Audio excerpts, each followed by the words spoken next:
Record. Hey everyone, it's JoJo and Joanne here from New York and from Miami. We're ready to hear and ready to share our trails, perils, and decades of experiences and connections with you while we ensemble interview authors, athletes, comedians, entrepreneurs, experts, leaders, restaurateurs, and successful nuts we've curated over the years. Join us on Spotify, Google Play, iHeartRadio, LinkedIn, Callin, YouTube, Spreaker, and wherever else you may listen. Follow us on our socials at our names found in the comments section. This is happening now with JoJo, Joanne, and today, Nelson. Yes. So I am super excited. Our guest today he's an investor in one of the top restaurants in New York City, one of my favorite restaurants, if not the favorite, Hunt and Fish Club. He's an accomplished attorney. He is a maven in the hospitality service and man of many trades. And we want to welcome to the show our friend Nelson Braff. Nelson, so welcome to the show. And I have breaking news, right? We have breaking news now that we're talking about the restaurant industry. You guys in New York City are getting your masks lifted, the mandate lifted, apparently. You don't have a mask mandate on restaurants. You don't? Okay. No, because we have the other requirement, which is you have to be vaccinated. Right. So the mandates were only for businesses that didn't have that requirement, and that if people were unvaccinated, then they had to wear masks. But that actually didn't impact restaurants because of the other requirement. Right. Okay. So do you think that now that'll help? But what about your employees? Are they wearing masks currently? Yeah, and they will continue for now. So do you think that that's going to help the offices in Midtown bring people back now if they're lifting something like that? I hope so. I think that's a bigger question. I think the requirement changed. I don't think health changed.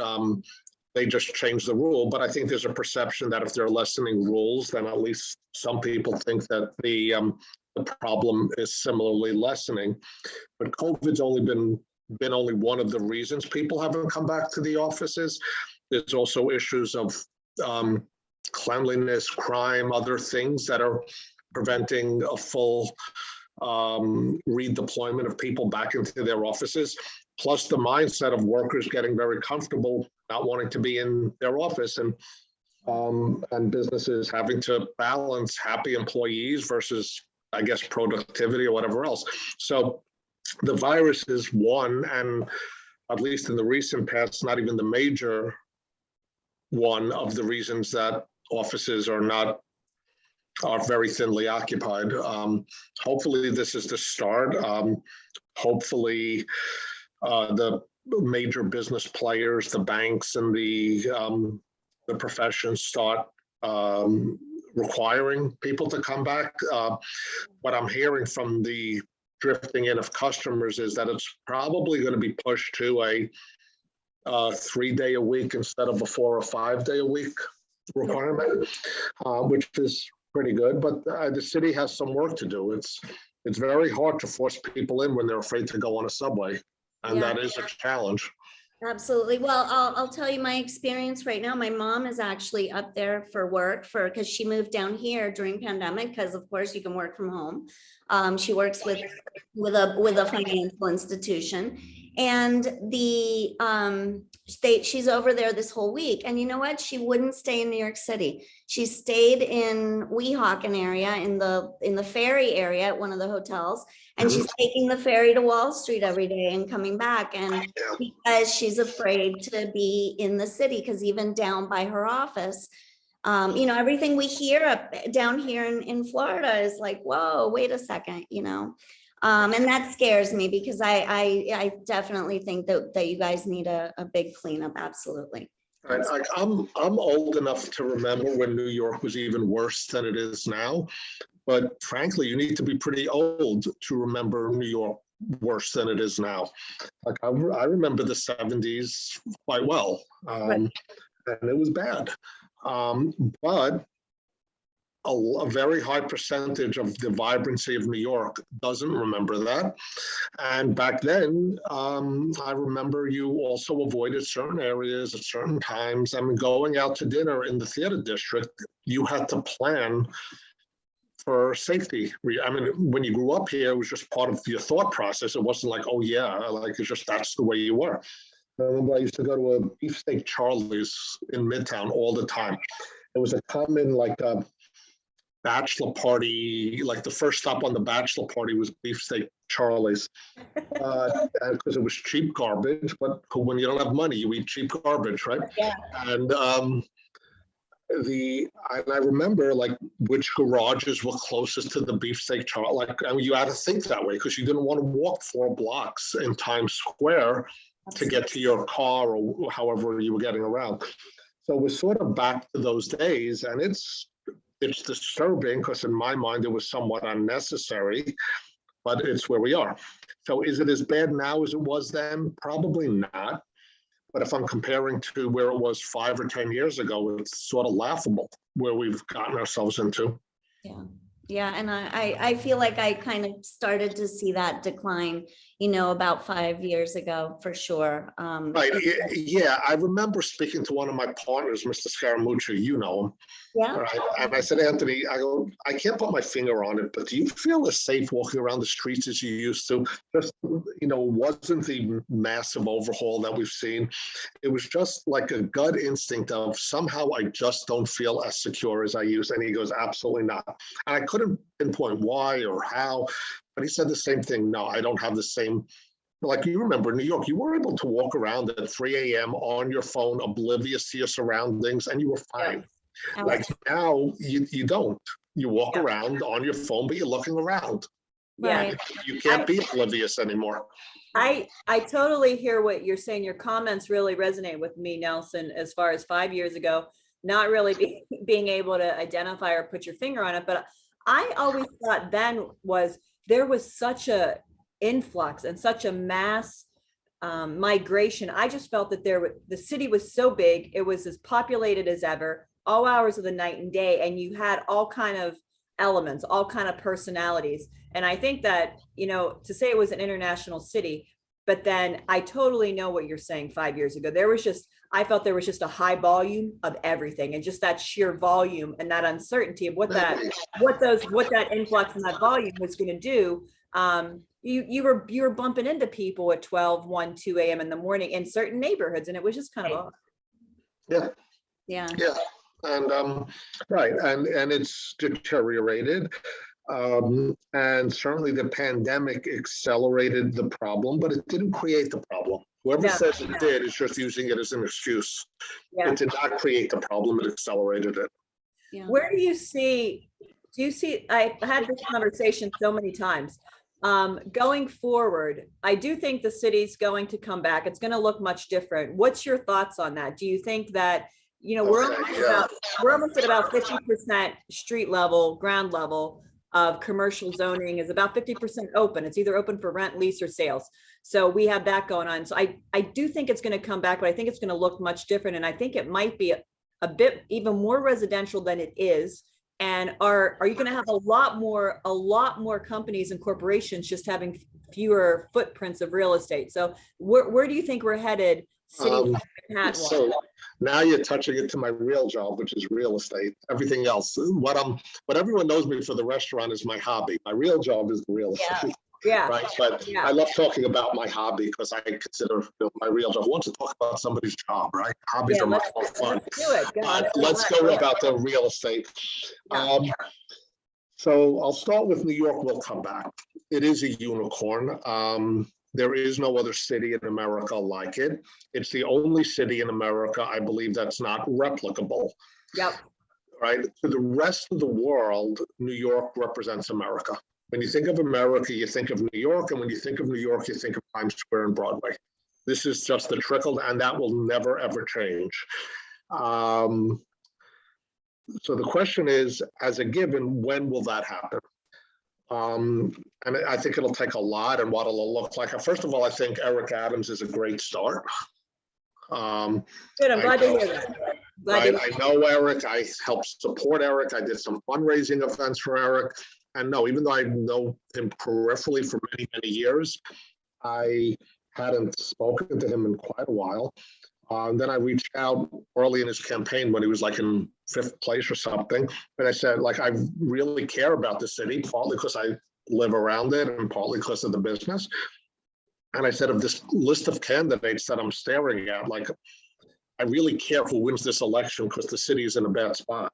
Yep. So I said, all right, not that I'm a nobody, but I'm a nobody who can throw support behind somebody. And if 1 million people like me do it, we could help Eric win. Because in my head, he was so far the best candidate of the field. Yep. Like it was, sometimes you kind of got to figure it out. There was one guy, the guy from Citibank, McGuire, he was good, but he never gained any traction. But Yep. other than those guys, it was, in my mind, a horrific pool of choices. So I said that he's the first guy who openly said, we need the Midtown office buildings filled up. They pay all the bills, they create all the jobs. Yep. Right. Mayor de Blasio, if you recall, when a group of large corporations sent him a note voicing their concerns about increased crime and their ability to get people back to work. And these are like Goldman Sachs and Ernst & Young and those kind of companies. His response was something to the effect of, well, if you don't want to be in New York, then don't. To which Eric Adams on his campaign trail responded, in a city of almost 8.5 million, 45,000 of them pay 75% of the taxes. So be careful what you wish for. Yeah. Right. Like when you're throwing out the high net worth people, it's a problem. Yeah. And Eric understood that really early on. And he is. If you're going to be a good mayor of Manhattan, you're going to understand that. That's going to be one of the primary things that you understand. Except that the last 8-year mayor didn't understand that, apparently. Yeah. And a lot of the other choices didn't understand that either. And without if you're old like I am and old like they are, you don't get the fact that high net worth people are more mobile than they've ever been. Mhm. A business guy could sit in the Swiss Alps and do 100% of his work. Yeah. You don't have to be in Manhattan anymore. You don't have to be, you can be wherever the heck you want. Salt Lake City is kicking butt now. Because it's cheap. Labor is cheap. There's a lot of smart people. Office space is cheap. Crime is non-existent. It's doing great. So I don't know if you know, Goldman Sachs' second largest location is in Salt Lake City. It's in Salt Lake. It's not in Los Angeles. It's not in London. It's Salt Lake, right? You can go anywhere you want.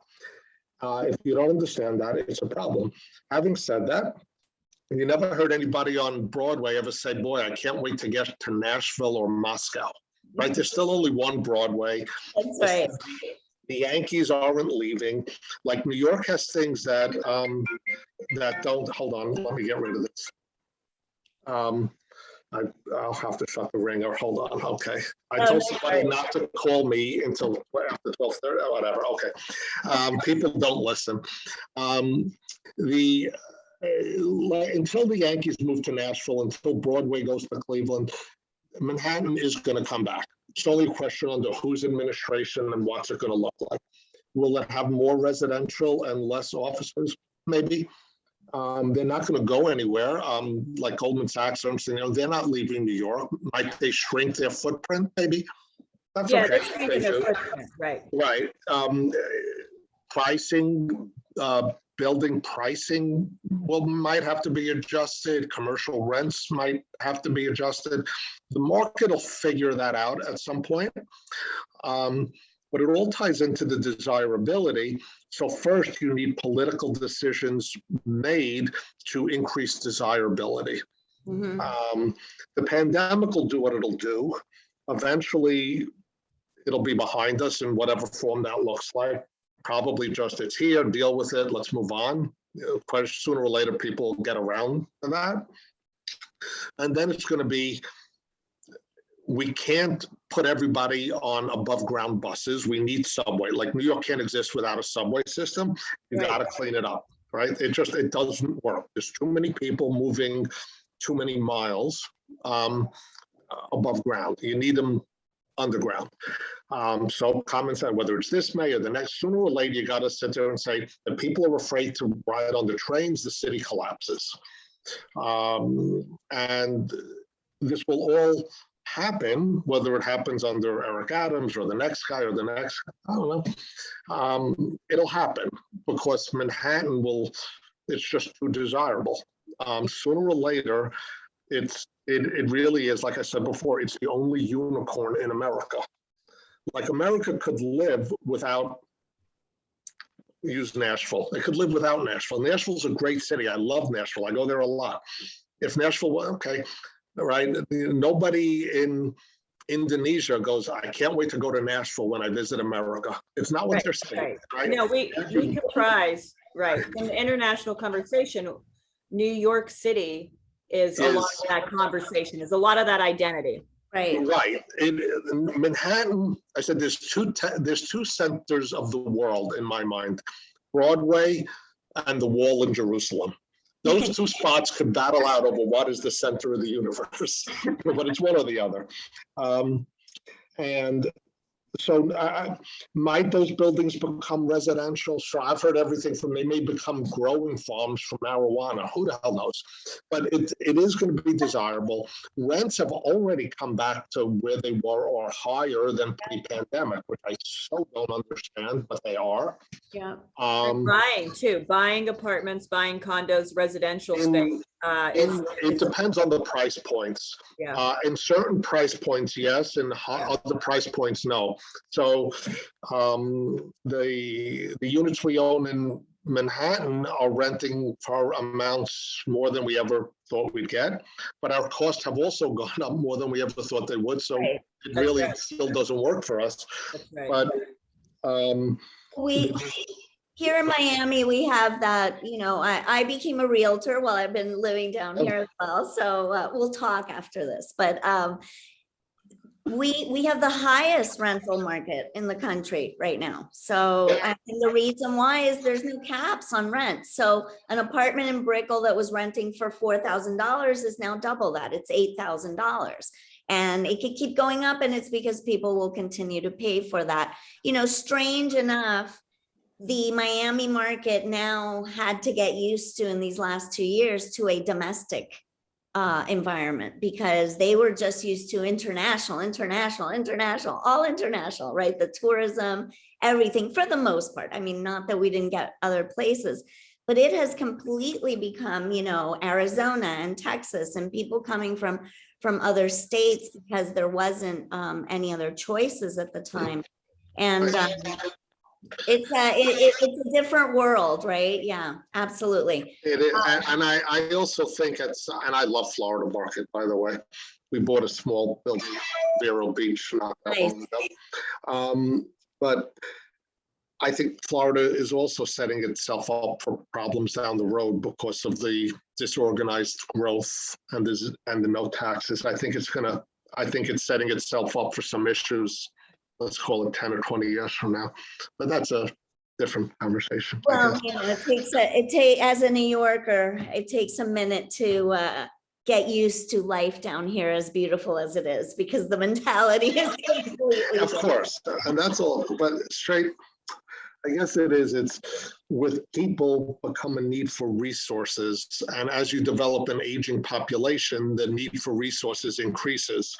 So if a disproportionate number of people are coming down in, let's call it their 40s and 50s, in 20 years, they're in their 60s and 70s. Yeah. And their needs and the cost of the governmental bodies that have to provide resources changes a lot. And without a repopulation on the younger end of higher taxpayers, or in this case, a no tax state, I could throw a system out of whack. It's like on the other end, when too many young people move into a neighborhood and start having kids, it strains the school systems and they can't handle it. Yeah. If they build too many high rises or multi-unit complexes, it strains the roads. There's not enough room for cars. Yeah. I think the same thing potentially could happen in Florida, as the people moving now in a somewhat out of control manner will, right now, 40 and 50-year-olds don't drain the resources. They add to the resources, but they're only going to be adding to it for 10 or 20 years before they start draining. And so I think there's going to be an imbalancing if they don't adjust the infrastructure in Florida. They're gonna have to, for sure. So we're gonna take a quick break. We're gonna then give you some last questions. And just because we have to, as I say, pay our bills. So we go to our sponsors corner, and we want to thank Boat Hotline, Miami's premier yacht and rental and boat rental platform. You can find us in the comments section. Pioneer Financial, JoJo and her team will get you to prosperity. Keller Williams, Miami Beach, that's me. And if you need any real estate needs in South Florida, I'm your girl to contact. And Blankenship Dry Goods on Greenwich Avenue in Greenwich, Connecticut, all made in the USA for all of your skiing and boating and yachting and outdoor needs. So, JoJo. So a prime piece of food heaven and restaurant real estate in Manhattan is Hunt and Fish Club. Yes. The next upcoming event, Nelson, Valentine's Day. Tell us what's on the menu and what's after Valentine's Day. What else is going on for the spring? So rather than Valentine's Day, we have Valentine's weekend. Yeah, have a whole week. Have a whole week if you want to. Yeah, that's up to the other people. But we have specials, full service package with personalized menus, printed out, roses, bottles of champagne, all kinds of brought to the table, all preset. It's the idea being it's a one-stop shop to try to impress your significant or insignificant other, and and we decided, since one day tends to get overcrowded, we started it on Friday because we figured people will be celebrating Valentine's Day all weekend. And we're generally not open on Sundays. But then I said, all right, let's open this Sunday since the day before Valentine's Day. And then I realized it's the Super Bowl. I'm like, oh man, nobody goes out during the Super Bowl. Right. So, let's give it a shot, see what happens. And lo and behold, we actually have a lot of reservations, notwithstanding the Super Bowl. We are opening the downstairs event room, which has a TV. So if anybody wants to be a little less romantic and do Valentine's Day while they're watching the game, which, let's be honest, every guy really wants to do that. It's only a question of can they get away with it. Yep. So that option is available. But we have the staff has put together a smorgasbord of options, including reservation of booths rather than tables. Like I said, preset menu, one-time off-menu items that are being sold ahead of time, delivery of roses, chef table type pairings. It's not a one item, this is what we're doing for Valentine's Day. It's a list of things that are available on the website or open table, and people could pick or choose from among it or none of it. And we're selling, we had never done this before.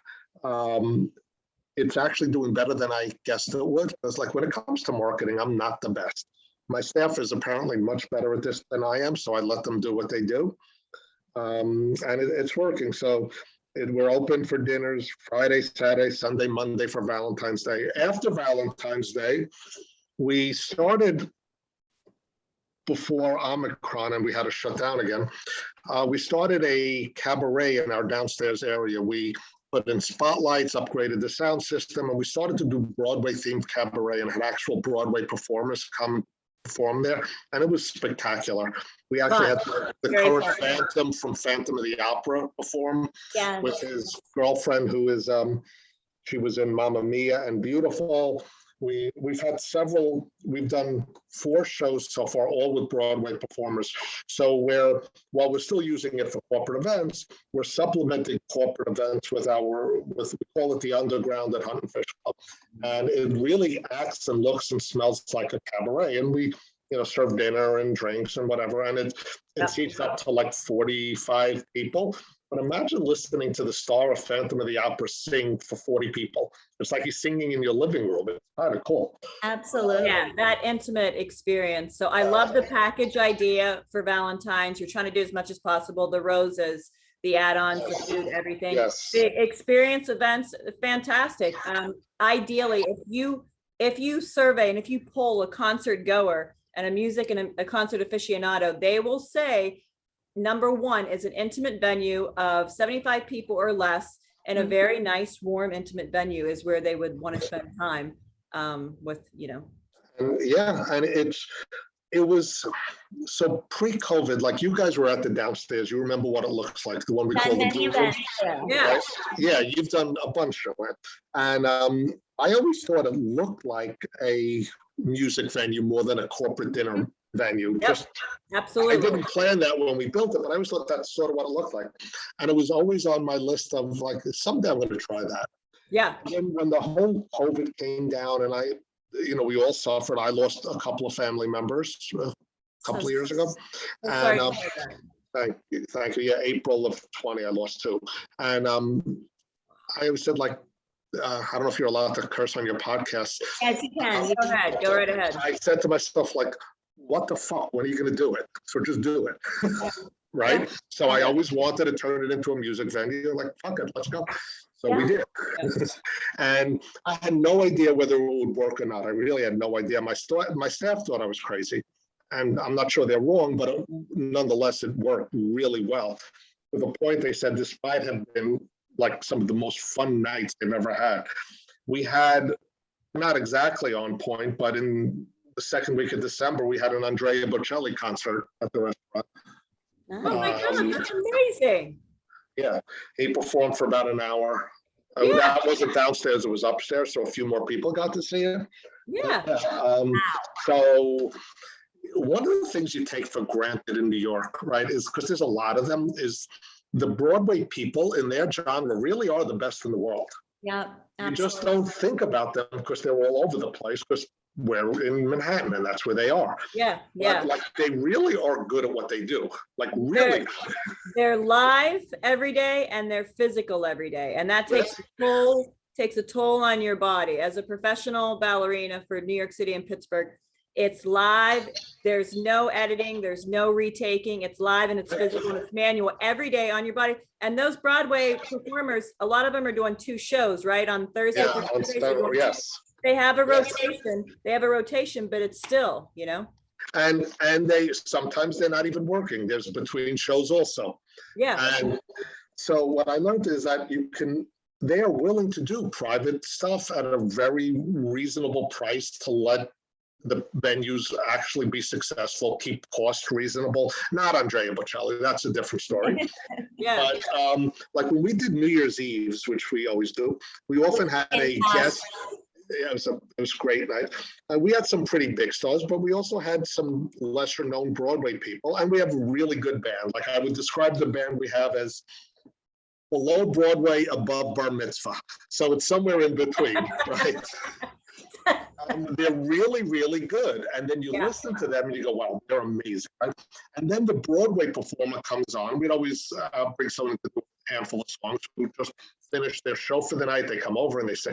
And then when they start performing, you go, oh, like you could actually side by side, as great as you think the band is, and they are great, then you hear the Broadway person and it's just different. There's a reason they're on Broadway. It's just different. Yeah. I'm not And whatever. a quick shout out to the many people that you've had in and out of your doors at Hunt and Fish, but the late great Bob Saget, who I know was a friend of the restaurant and a friend of all of you. Yes. And I got to see him from afar many times there. So I wanted to shout him out because wow, what a guy. Yeah, he was a wonderful man. And that was sort of shocking. Absolutely for everybody. I'm sure that it hit more people than that was rough. So try to be positive here, and in a little positive spin, we're going to play a fun game that we play with all of our guests on the podcast. It's called Eat, Play, Love, and it's rapid fire. Okay. And it's where we get to know a little bit more about you personally and what you're up to and what you love and what's near and dear to your heart personally. So it's a few questions. You got about 15 seconds to answer each question. You ready? Go ahead. Where is the most interesting place you've ever traveled to? The most embarrassing? Interesting. Oh, the most interesting place I've ever traveled to. Israel. Great. What is your favorite meal? Kasher Vanishkas. Nice, okay. Great. What is your favorite hunt and fish meal? Oh, there you go. Mushroom pappardelle. I'm Love getting the it next best. time. And the last one. Who are the 3 people at your dinner table, dead or alive? My mother, my father, and my grandmother. I love it. I love it. I love it. They don't have to be famous, and I would pick people that are not famous as well. We love it, Nelson. And we're gonna have some of, we know that you have a charity for sick children upstate New York, or a camp. And Yes. want to get all of that information for our listeners up on the comment section. And if you can give us just a quick bleep about it. Yeah, the camp is called Camp Simcha. It's part of an organization called Chai Lifeline.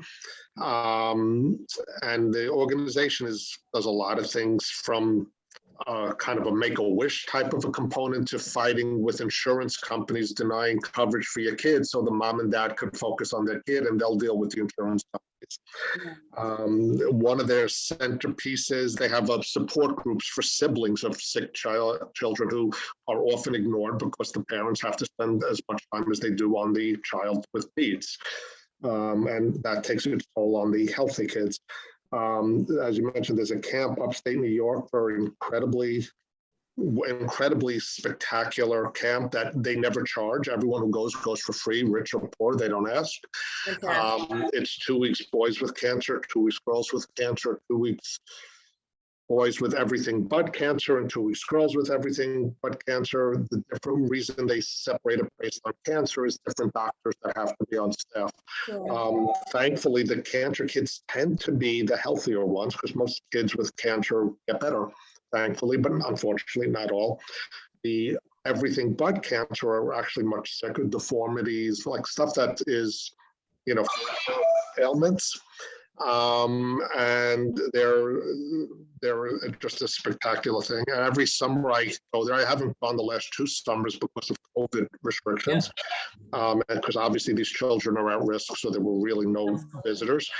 But every year I go and I remind myself it's maybe, I don't know, an hour and a half out of Manhattan, something like that.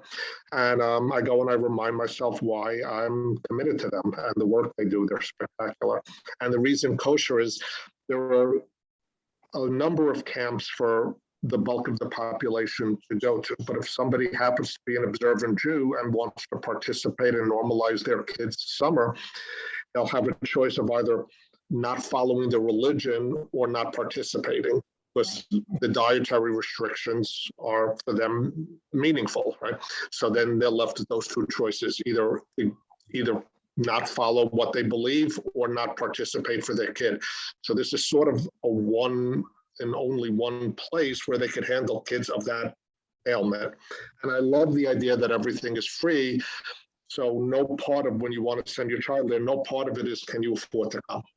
That's fantastic. And I think our listeners understand why we love you so much, and we thank you so much. I love you guys for being on this show with us and sharing your stories and everything. And everyone will, Nelson, again, thank you so much. Our listeners can find Hunt and Fish Club. We will put all of the details. They can, I think, still make some reservations for this big holiday weekend of loving. In a hurry. They better hurry. And we will put all of the info, like I said, in the comment section. You can follow them on social media as well. You can catch us every week with our hosts, Jojo Pastors, Chris Lenzo, and myself, Joanne Policalvo. Go to the comment section on social media for all of our contact. That is us, all of it for us today. Be sure to catch us next time with wellness and industry professional Jennifer Helene. Thank you, Nelson, and thank you, everybody. Thank you, Nelson. Nelson Braff, Hunt and Fish Club. Thanks, Jojo. Thanks. Bye, guys. Bye.